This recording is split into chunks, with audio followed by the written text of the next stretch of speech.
আল্লাহ সুবহানাহু ওয়া তাআলা পৃথিবীর মধ্যে যত নিয়ামত দান করছেন তার মধ্যে অন্যতম একটি নিয়ামত হলো সূর্যের আলো, সূর্যের তাপ। এটা পৃথিবীর জন্য খুব গুরুত্বপূর্ণ একটি নিয়ামত, কারণ সূর্যের আলো ছাড়া মানুষ চলাফেরা করতে কষ্ট, কোনো কীটপতঙ্গ, কোনো ফসলাদি পরিপূর্ণ রূপ ধারণ করতে পারে না একমাত্র সূর্যের আলো ছাড়া। সূর্যের আলোটা পৃথিবীর জন্য খুবই অত্যন্ত জরুরি। প্রতিদিন যে সূর্য ওঠে এটা আল্লাহর দেওয়া নিয়ামত। এই সূর্যের আলো দেখে আমাদের শুকরিয়া আদায় করা উচিত নয়? অবশ্যই উচিত, কারণ সূর্যের আলো ছাড়া, সূর্যের তাপের শক্তি ছাড়া পৃথিবীটাকে আল্লাহ তাআলা এমনভাবে সাজাইছেন যে পৃথিবীতে প্রত্যেকটা জিনিস তার বড় হওয়ার পিছনে, তার সুস্থ থাকার পিছনে সূর্যের আলো অপরিহার্য।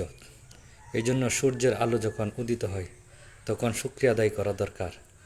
এটা ছাড়াও আর অন্য অন্য যতগুলো নিয়ামত আছে সবগুলাই কিন্তু মানুষের জন্য উপকারী, তার মধ্যে বিশেষ করে সূর্যের আলোটা।